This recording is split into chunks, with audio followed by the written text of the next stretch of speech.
लिंबाची 100 झाडं 8 ते 10 जणांचं कुटुंब सुखसमाधानानं चालवते. ऐकून थोडा धक्का बसत असेल, पण अल्पभूधारक शेती असलेल्या नांदेड जिल्ह्यातल्या पांडुरंग हामंद यांनी हे शक्य करून दाखवले. हामंद यांना लिंबाच्या 100 झाडांपासून वर्षभरात किमान 1,80,000चा निव्वळ नफा मिळतोय. गेल्या 1.5 दशकांपासून त्यांचं घर लिंबू शेतीच्या भरवशावर चाललंय. त्यामुळे शेतकऱ्यांनी निरनिराळी फळझाडं लावणं आणि त्याची निगा राखणं महत्त्वाचं आहे. हामंद यांची यशोगाथा जाणून घेण्यासाठी आज आपण नांदेड जिल्ह्यामध्ये जाणार आहोत. या लिंबावर आमचं एवढं कुटुंब आनंदामध्ये जगताना सुद्धा आम्ही जवळजवळ गाय, बैल, म्हैस अशा 8-9 जनावरं खरेदी केल्या आणि नंतर जवळजवळ 8-9 लाखाची जमीन खरेदी केल्या. उमरी तालुक्यातल्या सोमठाणा गावचे पांडुरंग हामंद म्हणतात ती गोष्ट अगदी खरी आहे. त्यांच्याप्रमाणे छोट्या तसंच अल्पभूधारक शेतकऱ्यांनी फळझाड तसंच लिंबासारख्या पिकांची लागवड केली तर कुटुंबाचा गाडा व्यवस्थित चालू शकतो, हेच हामंद यांना सांगायचंय. त्यांच्या वडिलांनी लावलेल्या लिंबाच्या 100 झाडांचं त्यांना फळ मिळतंय. आमची परंपरा 4 एकर शेती आहे. 4 एकर शेतीमध्ये आमचे आई वडील 90ला लिंबाची झाडं लावलीत. 90च्या नंतर मग आम्ही त्याची लहानाची मोठे केल्या. आज त्याच्यावर आमचं 8-9 लोकांचं कुटुंब चांगल्या पद्धतीनं जगत आहे. समजा चांगला आमचा पद्धतशीर व्यवहार आहे त्याच्यावर. गेल्या 23 वर्षात पांडुरंग आणि त्यांच्या कुटुंबानं लिंबाच्या झाडाची काळजी घेतली आहे. झाडांना चांगल्या पद्धतीनं जोपासल्यानं त्यांना यश आलंय. लिंबाची व्यवस्था करण्यासाठी आम्ही 8 दिवसाला एकदा पाणी देता याला. पुन्हा रोज जसं माल पिकल तसं तोडून बाजारात विक्री करतात रोजच्या रोज. दुष्काळी परिस्थितीत हामंद यांनी लिंबाची झाडं जगवली आहेत. सरकारच्या योजनेतून हामंद यांना विहीर मंजूर झाली आहे. विहीर आणि पाईपलाईनची कामं केल्यानं त्यांना लिंबाचं झाड जगवणं सोपं झालंय. जवळजवळ रोजचे 700-800 रुपये किंवा 1000 रुपये रोजचं उत्पन्न होते आणि आज सुद्धा त्या टिकून आहे. समजा चांगल्या पद्धतीने मार्केट जर चांगलं असलं तर चांगला भाव बी मिळू शकते आम्हाला. लिंब किती आहे? लिंब 700-800 रोज 700-800 लिंबू निघते. समजा आमची लागवण 18x18वर आहे. 18x18वर झाडं मिसळून गेले आणि आता एवढा लिंबाला फळ आला की खाली असे झाडं खाली असे फळानं खाली लोळू लागलेत, जमिनीवर लोळ आलेत. एवढं फळ आमच्या झाडाला लागलेले आहेत. हामंद यांनी 18x18 फूट अंतरावर लागवड केलेल्या लिंबाच्या झाडांचं आता वनात रूपांतर झालंय.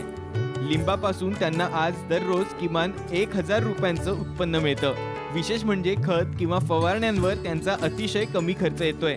आमचं लिंबू हे एकदम नंबर 1 जात आहे. समजा साई सरबती आणि या लिंबापासून आचारला चांगलं, याच्यात रस भरपूर आहे आणि हे क्वालिटी म्हणजे अशी आहे की बाजारामध्ये मार्केटमध्ये ठेवल्या आमचं पोतं सोडल्या अशी गिऱ्हाईक येते की पळत काय लिंबू चांगला आहे, काय लिंबू चांगला आहे म्हणून असे व्यापारी फाताच घेऊन जातात. एवढा आमचा माल चांगला आहे. हामंद यांनी लागवड केलेल्या लिंबाची जात ही साई शरबती आहे. या जातीच्या लिंबांना भरघोस उत्पादन येतं.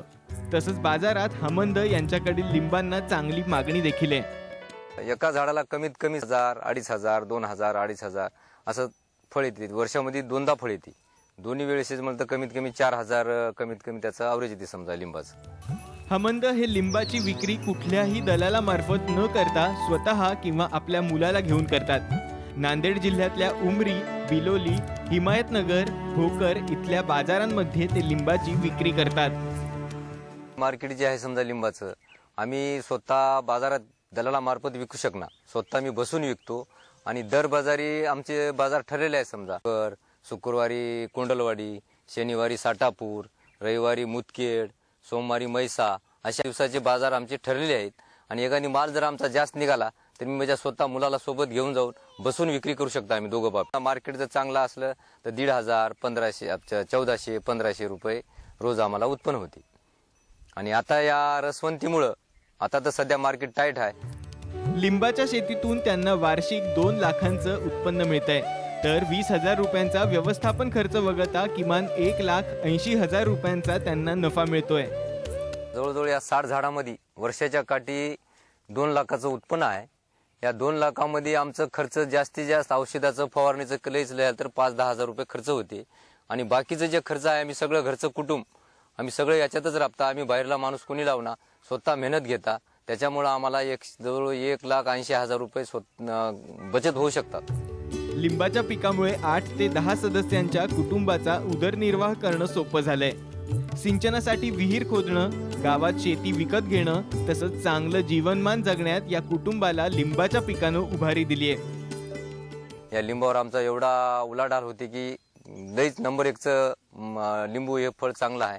याच्याकडून चांगलं उत्पन्न मिळते आणि प्रत्येकानं खरं तर लिंबू शेतीकडं वळणं योग्य आहे असं मला एक असं खात्री वाटते. लिंबू शेतीतून यशस्वीरित्या उत्पादन घेता येतं हे पांडुरंग हामंद यांनी आपल्या जिद्द आणि चिकाटीच्या जोरावर दाखवून दिलंय. कर्जबाजारीपणाला कंटाळून आत्महत्या करणाऱ्या शेतकऱ्यांसाठी त्याचबरोबर शेती तोट्याची म्हणणाऱ्या शेतकऱ्यांना हामंद यांची यशोगाथा सतत काहीतरी वेगळं करण्यासाठी नक्कीच प्रेरणादायी ठरेल. संतोष जोशी, साम टीव्ही, नांदेड.